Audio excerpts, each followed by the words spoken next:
Chimera Shadow Garden, Megumi Fushiguro's domain expansion is one of the most unusual because, canonically, it's not a fully completed barrier like the others. Instead, it uses his cursed technique 10 Shadows to summon a dense, crawling shadow environment filled with deadly entities and terrain that constantly attack anything that enters. Instead of sealing the space with a typical dome or barrier, Chimera Shadow Garden projects an area of pure shadow fluid that acts almost like a separate battlefield. This allows Megumi to apply his Shikigami, animals and creatures made of shadow, in overwhelming numbers. Wolf creatures bite, toads snap, crows swipe, all of them act autonomously inside this area. The key idea here is that the domain doesn't rely on a single attack or a central effect. It turns the entire battlefield into a zone of chaotic shadow pressure. Enemies inside are assaulted from all sides by multiple shadow entities, overwhelming their defense. This domain is intertwined with Megumi's identity and his 10 Shadows technique. Though not yet refined into a perfect closed space in the story, it shows enormous potential. Rather than guaranteeing a single hit, it controls and dominates terrain with constant threat and pressure. Number 2. Coffin of the Iron Mountain Jogo is a cursed spirit with an affinity for heat and flame. His cursed technique is known as Disaster Flames. His domain expansion, Coffin of the Iron Mountain, transforms the battlefield into a blazing inferno. Once activated, the area becomes surrounded by magma, volcanic rock, and superheated temperature. Everything inside the domain is subjected to continuous lava-hot heat that makes normal movement excruciatingly difficult. The environment itself becomes the weapon. In most domains, the focus is on how the cursed technique interacts with the enclosed space. In Jogo's case, the sheer environment molten rock, flowing lava, violent eruptions acts as an unrelenting pressure force that weakens, burns, and eventually disables most opponents. This domain doesn't require precise combos or strategic placement. Instead, it is a spatial hazard. The ground itself deals damage, and survival becomes a test of how long a sorcerer can endure overwhelming environmental forces. It mirrors Jogo's personality. Number 3. Horizon of the Captivating Skandha Dagon's domain. Expansion creates a fully realized aquatic world, an environment that resembles a vast tropical shoreline, waves, and endless water reaching every horizon. Unlike Jogo's fiery domain, Dagon's domain is serene on the surface but deadly underneath. Water here isn't just terrain, it's weaponized. Massive water Shikigami appear with the fluidity and strength to overwhelm opponents, and Dagon gains total control over water movement and aquatic attacks. The domain plays into Dagon's cursed technique and his religious symbolism. Where others seek fire or shadows, Dagon's domain turns the environment into a natural force water and uses it with predatory precision. Inside Horizon of the Captivating Skandha, the battlefield is transformed into a watery world. It sounds peaceful, but the power behind the water and aquatic Shikigami makes it extremely dangerous. Number 4. Self-Embodiment of Perfection. Mahito's domain is one of the most unsettling. His cursed technique is idle transfiguration, which allows him to reshape the soul and the core essence of a person by touch. In his domain expansion, Self-Embodiment of Perfection, this concept is amplified. The domain doesn't conjure a grand terrain or elemental effect like water or fire. Instead, it covers the area with giant ghostly hands hovering in a dark void. These hands are symbolic of Mahito's fundamental control over soul manipulation. Within this space, if Mahito touches an enemy's soul, he can reshape it instantly. The traditional rule in Jujutsu Kaisen is that normal human resistance slows or blocks cursed technique effects. Inside Mahito's domain, that rule disappears. His manipulations become automatic and guaranteed. This domain represents Mahito's philosophy toward identity and existence, his obsession with altering life itself. It's not about brute force or elemental damage, it's about destroying the essence of the enemy's being. It's horrifying, effective, and uniquely suited to his technique. Number 5. Deadly Sentencing Hiromi Higuruma's domain expansion takes a completely different approach. It doesn't rely on elemental hazards or overwhelming creatures. Instead, it turns the battlefield into a courtroom, reflecting his cursed technique and personal history. Once the domain activates, opponents are placed in what resembles a trial. Inside this spiritual courtroom, Higuruma's technique forces the target into symbolic judgment. Their cursed energy, their actions, and their history become evidence projected against them. The domain's power doesn't follow the typical damage framework. Instead, opponents face sentencing based on spiritual judgment. This means attacks and effects are delivered depending on how they fail the judgment process. It's strategic, cerebral, and uniquely suited to Higuruma's identity, a sorcerer who views conflict as judgment and punishment rather than simple battle. Deadly Sentencing is a domain that forces opponents into psychological and supernatural supernatural pressure rather than raw elemental force.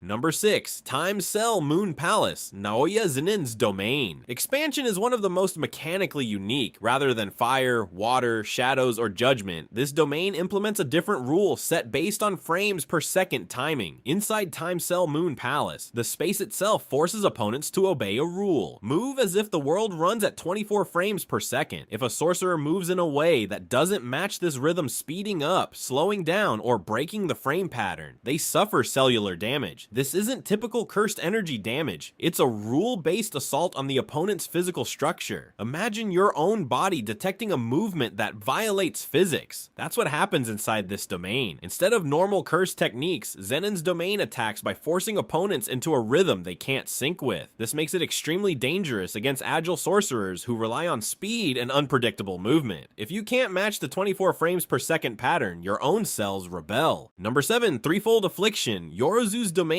fills the interior space with mushroom-like appendages floating in a void. These aren't random spores, they are direct extensions of her cursed technique and act as guaranteed striking elements. Once activated, Threefold Affliction ensures that any attack Yoruza initiates within the domain cannot be avoided. Opponents can move, dodge, or block, but inside her domain, every motion she executes translates into a sure hit effect. This domain represents her philosophy toward cursed technique control, inevitability, and the imposition of her will on the battlefield. Instead of terrain-based damage or environmental hazard, Threefold Affliction ensures hitting the opponent remains unavoidable. Number 8. Authentic Mutual Love, Yuta Okkotsu's domain expansion is one of the most versatile. Before Jujutsu Kaisen's main timeline, Yuta was the protagonist of Jujutsu Kaisen 0, and his cursed technique allows him to copy and use other people's cursed techniques. Inside Authentic Mutual Love, Yuta gains access to multiple sure-hit cursed techniques simultaneously. Instead of relying on one signature attack, he can deploy attacks from different techniques he's copied, all guaranteed to hit because the domain enforces sure hit conditions. This flexibility makes his domain incredibly dangerous. Instead of a domain built around one form of damage, Yuta's domain is built around adaptability and unpredictability. The opponent never knows which sure hit curse technique will trigger next. Authentic Mutual Love highlights Yuta's unique identity, a sorcerer powered not by one technique but by the catalog of techniques he has mastered. Number 9. Idle Death Gamble, Hakari's domain expansion is one of the most unconventional. Instead of elemental terrain or psychological spaces, it turns the entire battlefield into a gambling machine inspired by pachinko, a popular pinball-style gambling game in Japan. Once inside Idle Death Gamble, symbols begin to spin and line up like a pachinko jackpot. If Hakari lands the jackpot configuration, he gains unlimited cursed energy and automatic reverse curse technique for a set period, usually about 4 minutes and 11 seconds. During this time, Hakari can heal any wound, maintain peak performance, and never run out of cursed energy. It doesn't just buff his attacks, it fundamentally removes his biggest limits. This domain plays into Hakari's philosophy of risk and reward. Instead of battlefield hazard, Idle Death Gamble turns combat itself into a high-stakes chance system that either rewards overwhelming power or leaves the opponent facing his existential edge. Number 10. Unlimited Void, Gojo's domain expansion is arguably the most iconic in the series. Inside Unlimited Void, the environment itself becomes a space of infinite information. Opponents caught inside are not attacked physically at first. Instead, their senses are flooded with an overwhelming amount of sensory input, far beyond what a normal brain can process. This sensory overload leaves the target paralyzed and unable to react, making them effectively defenseless. Gojo's domain represents his core cursed technique, Limitless, which manipulates space itself. The infinite information inside Unlimited Void isn't random static noise. It's derived from mathematical constructs that represent the boundless possibilities of space. Once an opponent is incapacitated by sensory information overload, Gojo can attack freely. The true danger here isn't the lack of movement, it's that the enemy cannot respond at all. Number 11. Malevolent Shrine, Sukuna's domain expansion is widely regarded as the most broken and powerful technique in the entire series so far. Unlike most domains that require a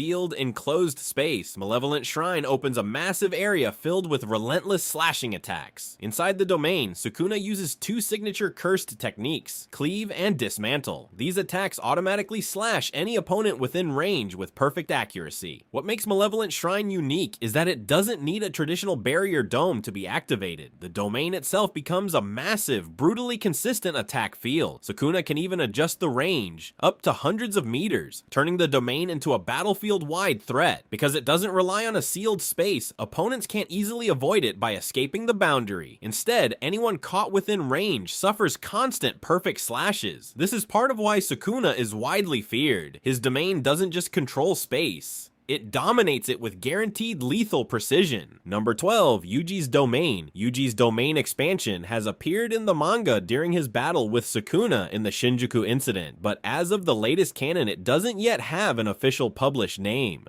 Unlike most domain expansions that transform terrain into a distinct environment, Yuji's Domain resembles his own hometown environment, reflecting his identity, memories, and personal motivations. What's most important about Yuji's Domain isn't its surroundings, it's the effect it has on his signature cursed technique, Dismantle. Normally, Yuji must physically touch an opponent to activate Dismantle's soul-cutting effect. Inside his domain, that requirement disappears. Instead of needing contact, Dismantle becomes a sure hit effect inside the domain, meaning his soul-cutting strike activates automatically against the opponent. This fundamentally changes how Yuji fights. Rather than relying on proximity and timing, his technique becomes instant and guaranteed. While the name isn't canonically confirmed, this domain expansion marks Yuji's growth into a true sorcerer who can rival even the strongest domain users. Its uniqueness lies in how deeply it connects to who he is, not just as a fighter, but as a person shaped by his hometown, friends, and moral drive to protect others.